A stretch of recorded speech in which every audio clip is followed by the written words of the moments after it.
Let's look to the example of our brothers and sisters in Yemen, a country ravaged.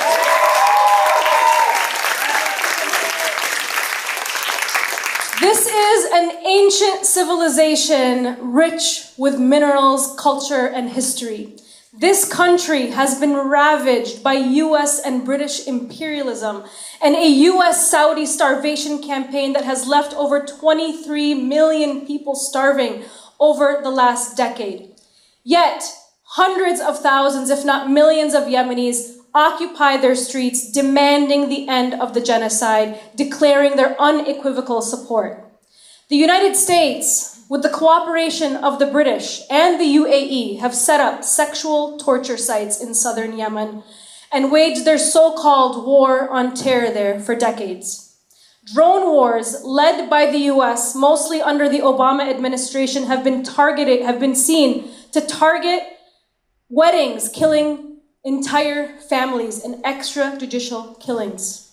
And yet, Yemen has risen as a hero of Palestine, for Palestine, and enforced a historic Red Sea blockade of Israeli, American, and British ships.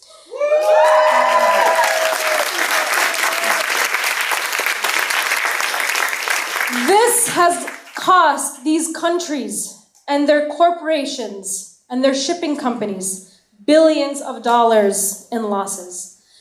And this simple yet effective act, this heroic act of a blockade by Yemen, has forced the Israeli port of Eilat to file for bankruptcy. Major accomplishment. Who said actions don't matter or that boycotts don't work? Israel currently occupies the land of Socotra and has an intelligence gathering hub there based in cooperation with the United States and the United Arab Emirates. We have also reported at MIT Press that Israeli ships carrying weapons and assassins have passed by Yemen to carry out assassinations in the region, including against Iran. Yemen has historically stood up for Palestine against the Israeli regime since its inception in 1948. Israel's founder and their first prime minister, David Ben-Gurion, declared Yemen an enemy from the very beginning for defending Palestinian human rights. Now, David Ben-Gurion worked with the CIA to try to set up a spy and military bases to control the Red Sea access in the Bab al-Mandeb Strait in the Cameron Islands. Now, the Cameron Islands controls all access into the Red Sea, and even the UK once occupied the strait at the onset of World War I.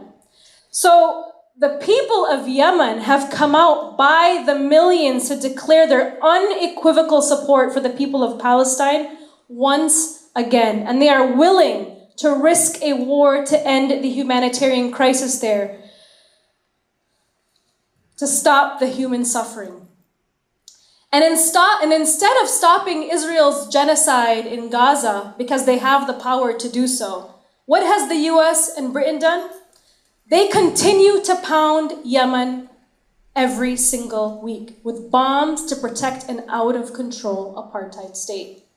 If we have learned anything from the US and the British-backed genocide in Gaza, it's that the international rules-based order has been exposed for its moral hypocrisy. This is the true face of US and British military machine.